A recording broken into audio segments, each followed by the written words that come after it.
Bom dia, pessoal! Vamos começar aí agora a nossa última etapa da matéria, que é magnetismo. E, sem dúvida nenhuma, é a parte mais interessante de todas da física relativa ao segundo grau. Eu posso garantir para vocês que se eu estudei física na vida, o que despertou meu interesse foi a parte de magnetismo, tá? E assim, pessoal, não precisa se preocupar porque, ao contrário do que muitos pensam, não é uma coisa muito complicada.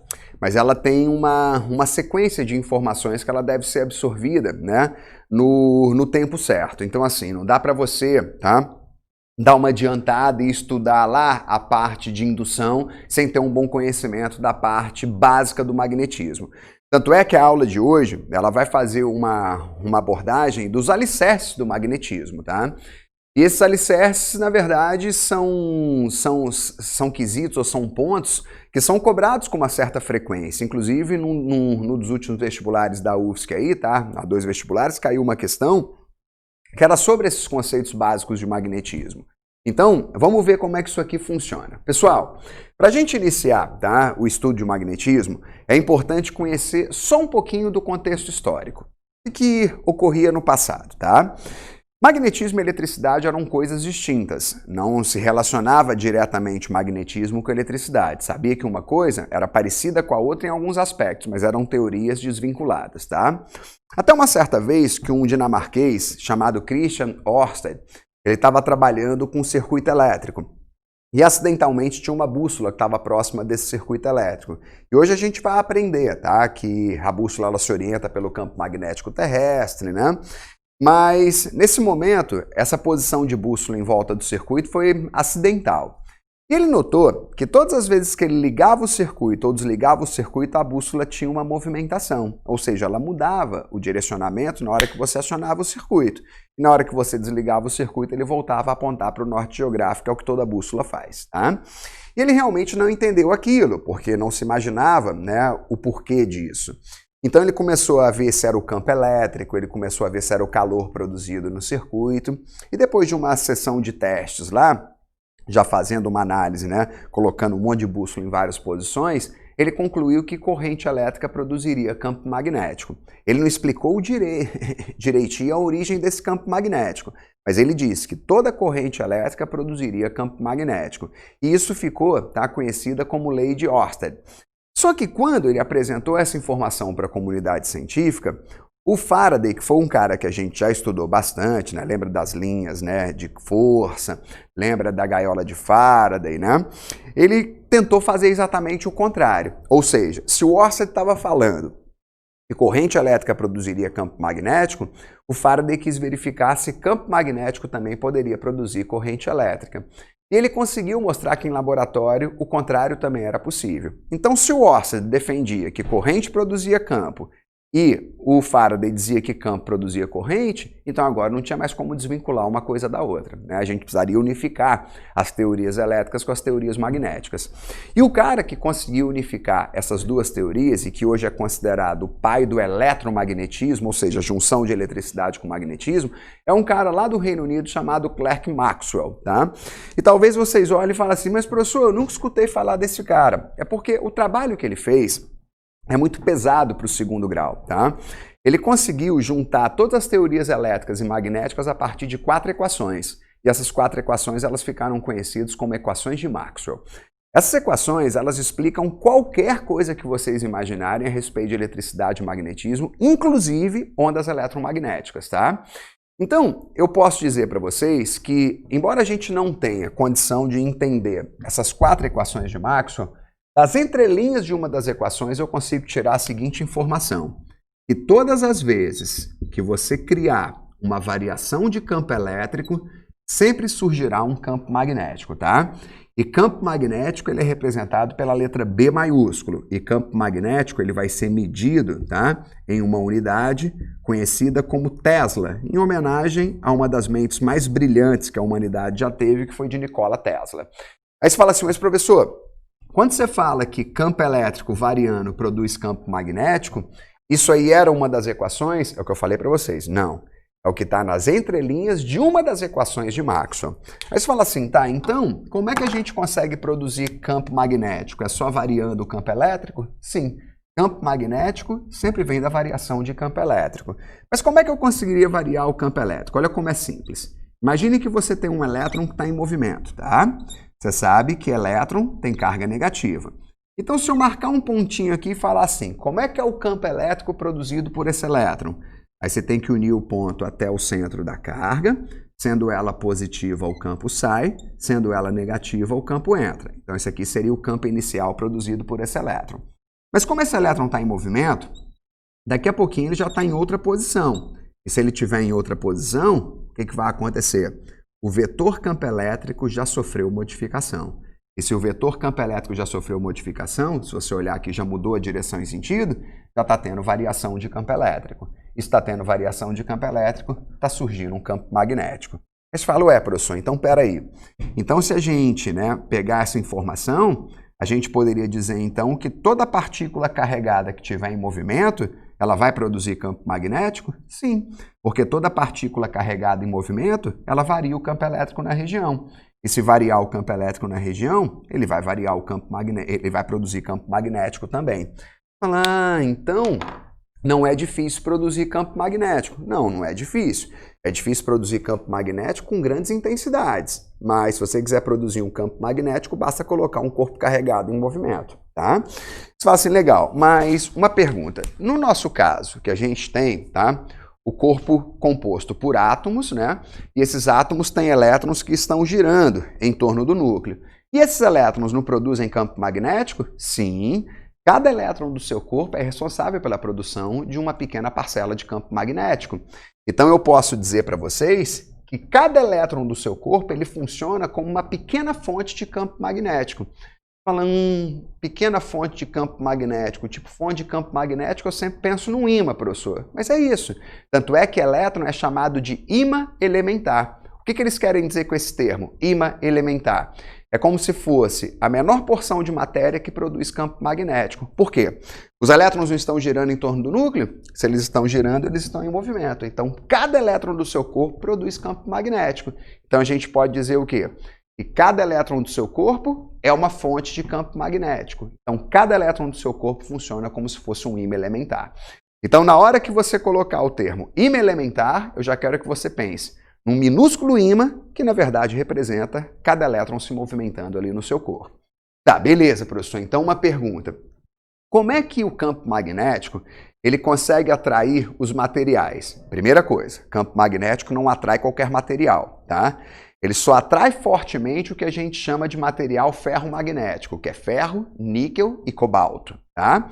Aí tem os materiais paramagnéticos, que são atraídos fracamente, mas que normalmente você não percebe, e tem os diamagnéticos, que são repelidos pelo campo magnético. Mas digo para vocês para terem preocupação real com os materiais ferromagnéticos, que são esses caras que realmente têm atração forte pelo campo magnético, é ferro, níquel e cobalto. Então você pode pensar assim, bom, se o nosso corpo tem um monte de elétron e cada elétron produz um campo magnético, então a gente deveria ter a capacidade de atrair esses materiais ferromagnéticos que é ferro, níquel e cobalto. Mas por que a gente não consegue atrair?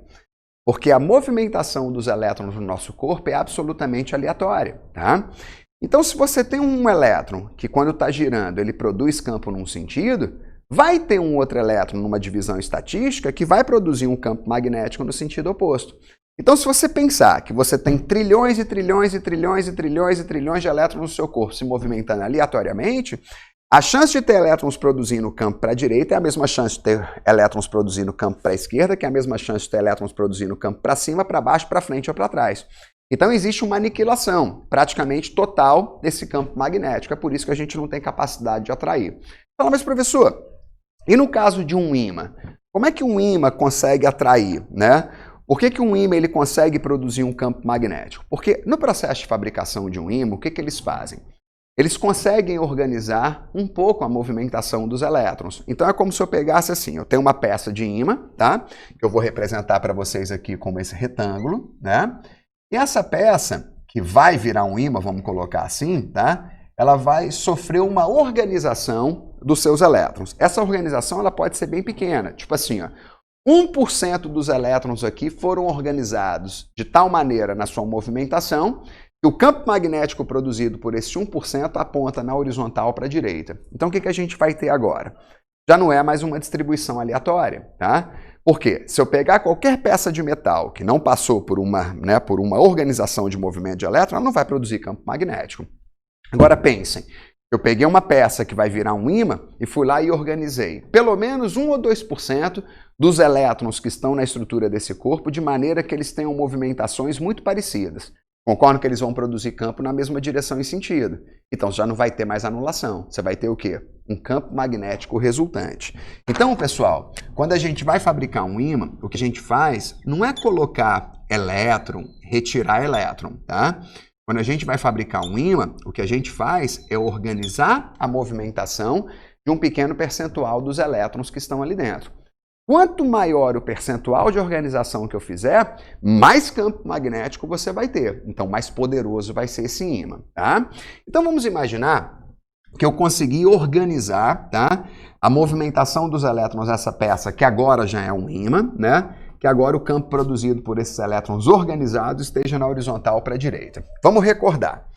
Lembra que as linhas de força eram linhas imaginárias que saíam, né, das cargas positivas e iam para as cargas negativas, tá? E lembra que essas linhas de força, elas foram estudadas por Michael Faraday, né? E essas linhas de força, elas tinham lá algumas características. Na impressão de vocês, como ela sai da positiva e entra na negativa, tá? Vocês diriam que essas linhas de força são linhas abertas ou são linhas fechadas? Então muita gente olha para essa figura e fala, fechada, professor, mas não é. Porque uma linha fechada é aquela que sai de um ponto e retorna para o mesmo ponto. E as linhas de força, eles concordam que começa na positiva e termina na negativa. Então elas não fecham o ciclo, tá? Essa é a grande diferença que a gente tem entre as linhas de força, que são linhas de campo elétrico, para as linhas de campo magnético. Linhas de campo elétrico são sempre linhas abertas. Linhas de campo magnético são sempre linhas fechadas. Então elas vão sair de um ponto e vão entrar em outro ponto para poder formar um ciclo. Aí o que a gente pode dizer? Lembra que nas linhas de força, saía da positiva e entrava na negativa. O número de linhas era proporcional ao valor da carga. Quanto mais próximas fossem essas linhas, mais intenso era o campo. Então aqui continua valendo um monte de coisa. E outro detalhe, lembra quando a gente ia representar o campo elétrico aqui que a gente representava na tangente? Então aqui, pessoal, se essas linhas de campo magnético, tá? Elas são linhas fechadas, elas vão ter sempre um ponto de saída e um ponto de chegada, ok? Na peça ali do ímã. Então vamos lá. Se eu quiser representar o campo magnético aqui, como é que eu faço? Eu represento o vetor sempre na tangente dessas linhas, tá? Outra coisa, se as linhas aqui estão mais próximas e lá estão mais afastadas, é porque o campo magnético aqui ele é mais intenso, tá? E existe um nome que se dá para essa região de saída e para essa região de chegada. A região de saída é o que a gente chama de norte magnético e a região de chegada é o que a gente chama de sul magnético. Agora presta muita atenção no que eu vou falar para vocês, tá? O norte não é positivo e o sul não é negativo, tá? Lembra que para você deixar algum corpo positivo, você tem que arrancar elétrons dele. E para você deixar um corpo negativo, você tem que inserir elétrons nesse cara. Lembra que essa peça aqui que virou um ímã, eu não tirei elétron e nem coloquei elétron. O que eu fiz? Eu só organizei a movimentação de um pequeno percentual dos elétrons que estavam ali. Então o número de prótons e número de elétrons ele continua sendo igual. O ímã ele é um corpo neutro, ele não tem carga positiva nem carga negativa. Ele tem uma organização na movimentação dos elétrons. O nome norte e o nome sul é simplesmente para te dizer o quê? Tá? Que a região de saída desse campo, dessa peça, é aqui, e que a região de entrada é aqui. Norte e sul só serve para isso, tá? Só que do mesmo jeito que acontecia em eletricidade, vocês lembram que partículas ou cargas de mesmo sinal se repelem, cargas de sinais opostos se atraem. No magnetismo também é assim, tá? Polos iguais vão se repelir, polos diferentes eles vão se atrair.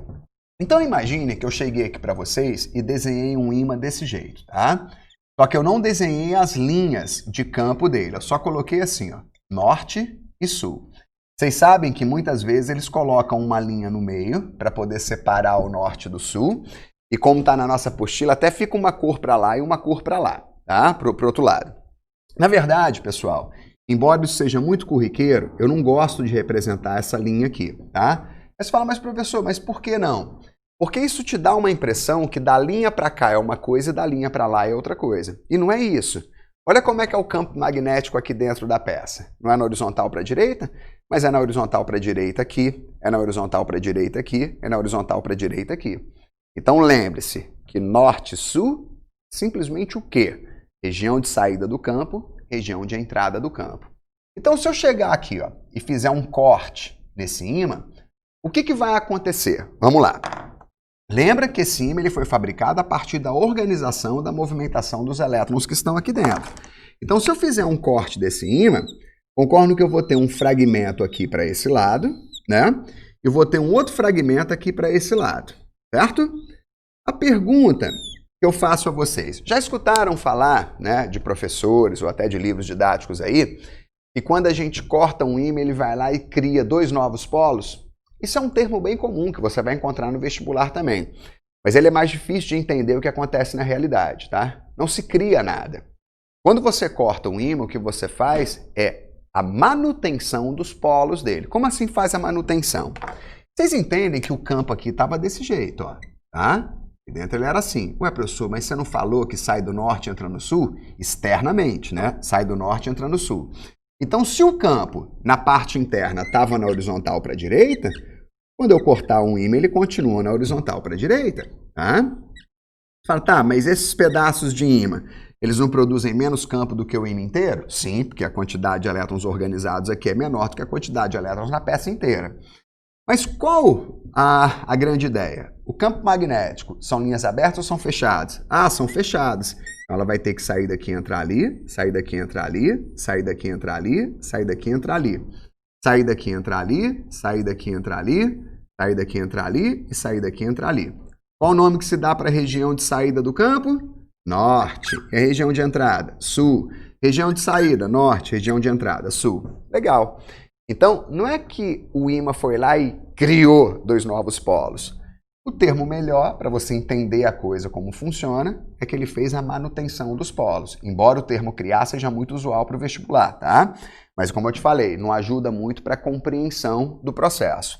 Você falou, professor, então esses dois fragmentos que a gente formou nesse corte, eles vão ter a tendência depois do corte se atrair ou se repelir? Dá uma olhada nos polos que estão aqui, não são polos diferentes? Então a tendência é gerar uma atração. Agora, se eu fizesse um corte, não, tá? Perpendicular ao campo. E se eu fizesse um corte assim, ó, como é que ficaria? Vamos lá. Vocês entendem? Vai ter um primeiro pedaço aqui na parte de cima, né? E vai ter um segundo pedaço aqui na parte de baixo, tá? Me ajuda agora. Eu cortando, eu não altero o campo, tá? Então ele continua na horizontal para a direita. Então se ele continua na horizontal para a direita, vai ter uma região de saída e vai ter uma região de entrada, concordam? Aqui vai ser norte, aqui vai ser sul, aqui vai ser norte, aqui vai ser sul. Olha os polos que estão próximos, sul com sul, norte com norte. Então o que vai ocorrer aqui é uma repulsão. Então, galera, não fica decorando nada não, tá? Lembra que se esse corpo ele é chamado de ímã é porque ele já sofreu uma organização da movimentação dos elétrons.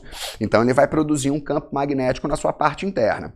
Como esse campo é uma linha fechada, ele vai ter que fluir pela parte externa e entrar em uma outra parte do ímã.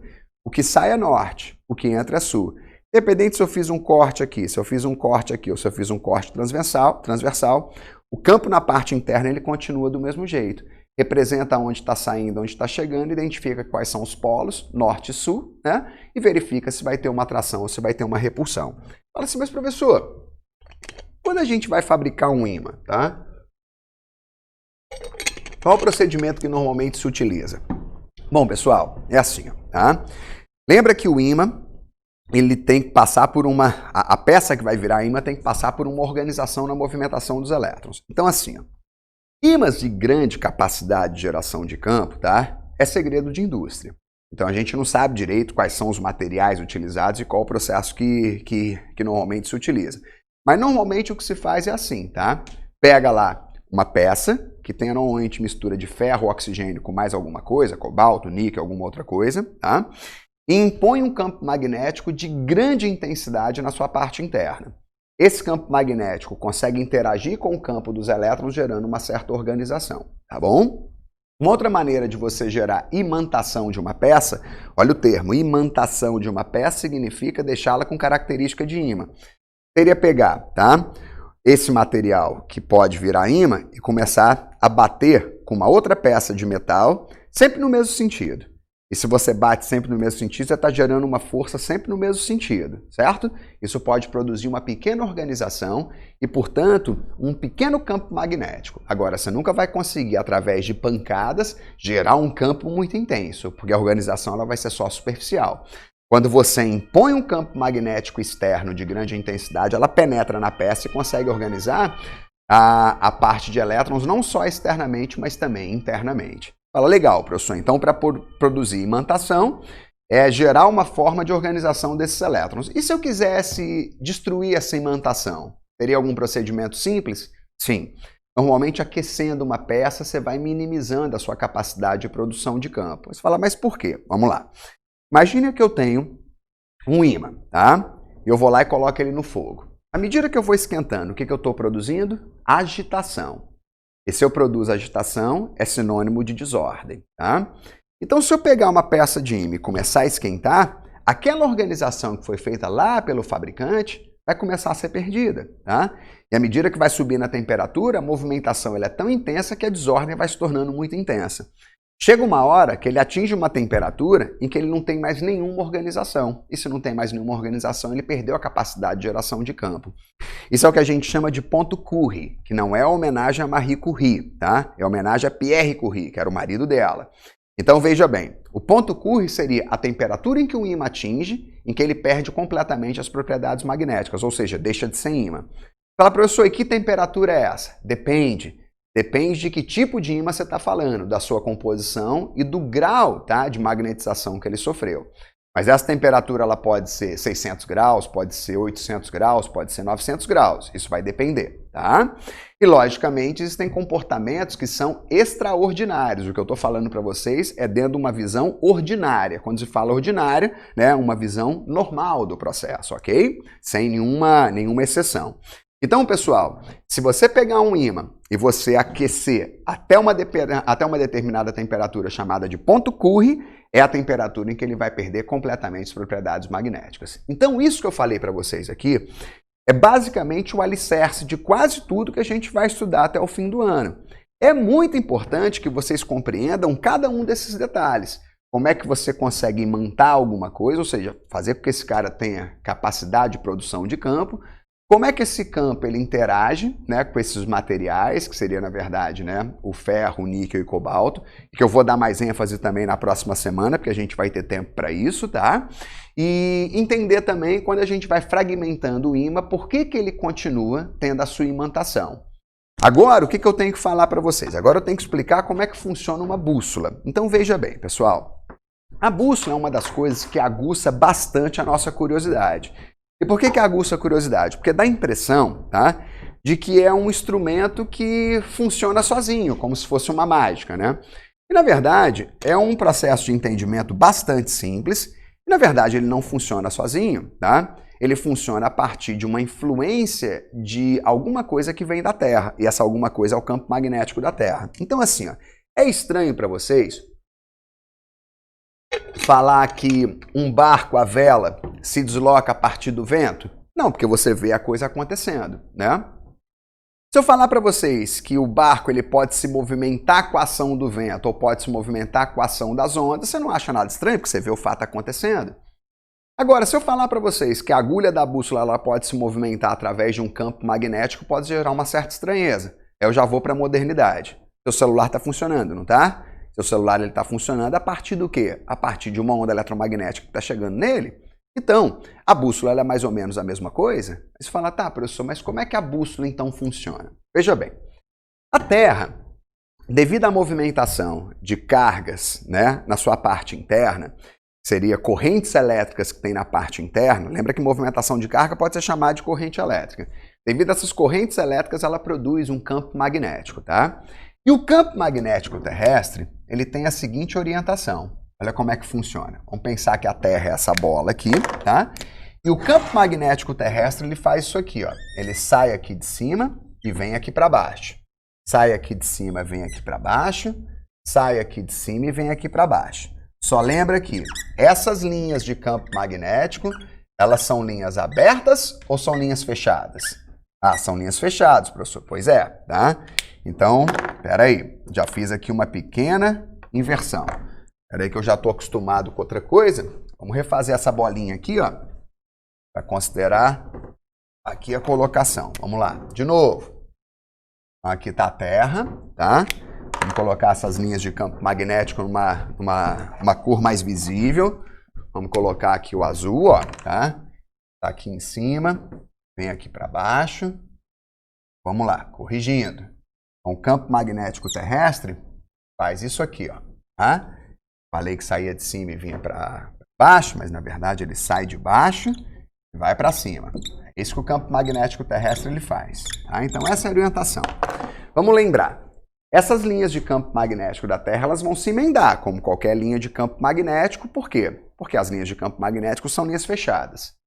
Qual o nome que se dá para a região de saída do campo? Ah, professor, é norte. Legal. Então aqui está o norte magnético. E a entrada? Sul magnético. Só que notem que isso é diferente do que a gente chama de norte geográfico e sul geográfico. O norte geográfico ele está aqui em cima e o sul geográfico ele está ali embaixo. Então notem que os polos magnéticos eles são invertidos em relação aos polos geográficos, tá?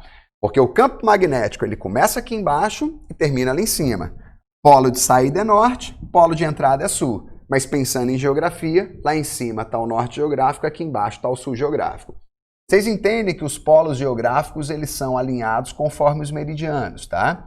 Então o norte geográfico ele está exatamente aqui e o sul geográfico está exatamente aqui.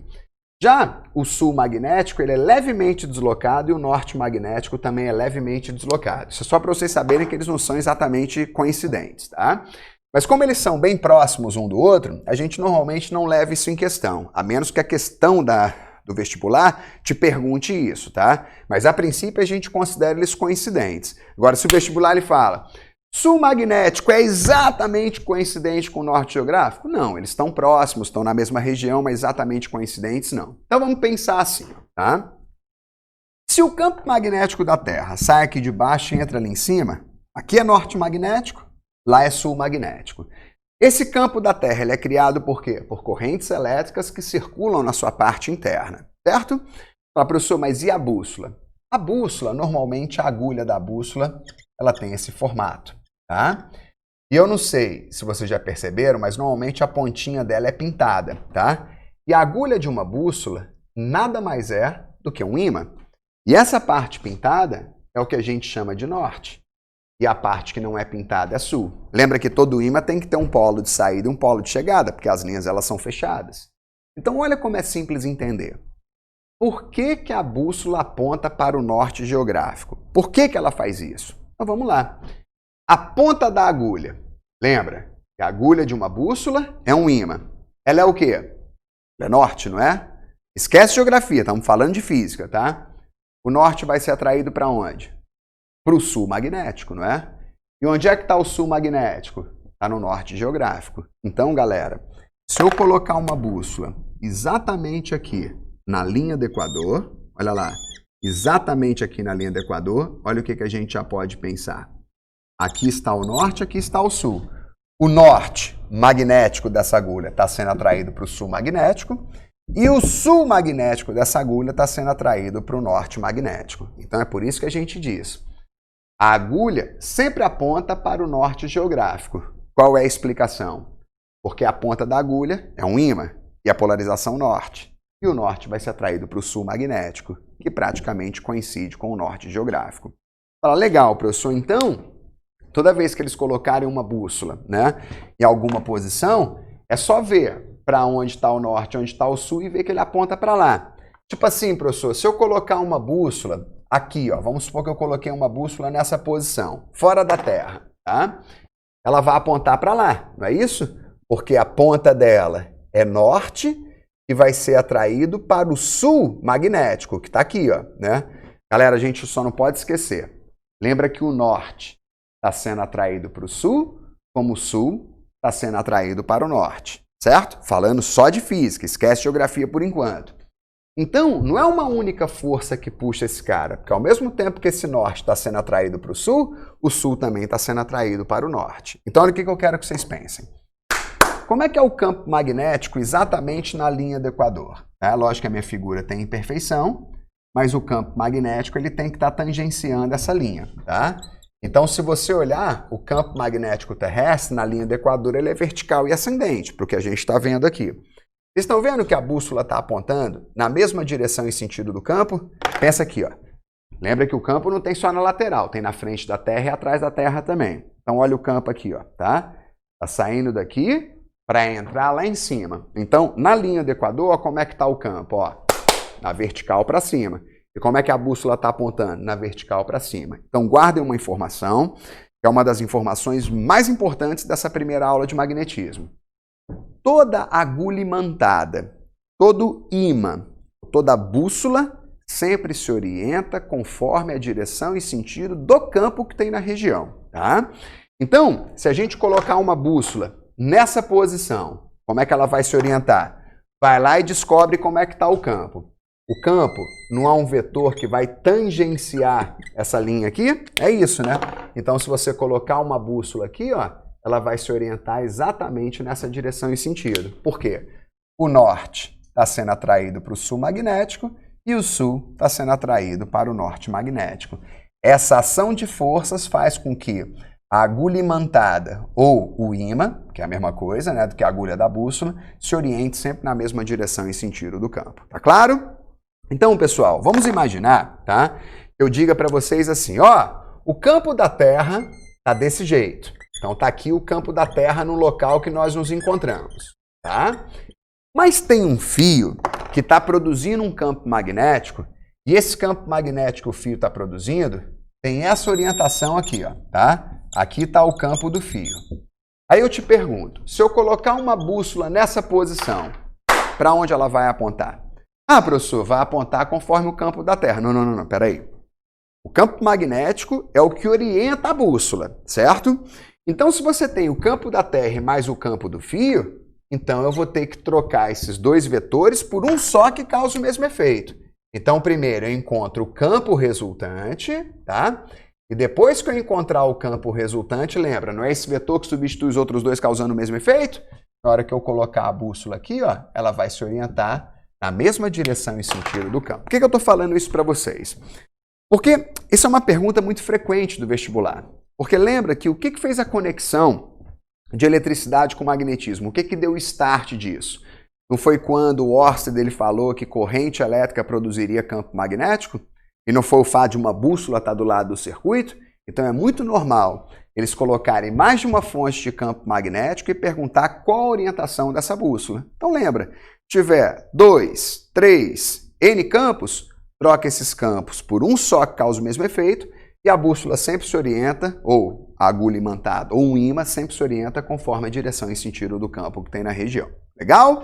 Então, galera, na próxima semana a gente continua esse assunto, só que agora focando no campo produzido por corrente elétrica. Quando um fio estiver sendo percorrido por corrente, o que vai produzir em termos de campo. Beleza? Um ótimo estudo para vocês e ó, bastante dedicação, porque isso aqui é o que vai alicerçar tudo que a gente tem mais para frente. Tá bom? Um grande abraço a todos e tchau, tchau.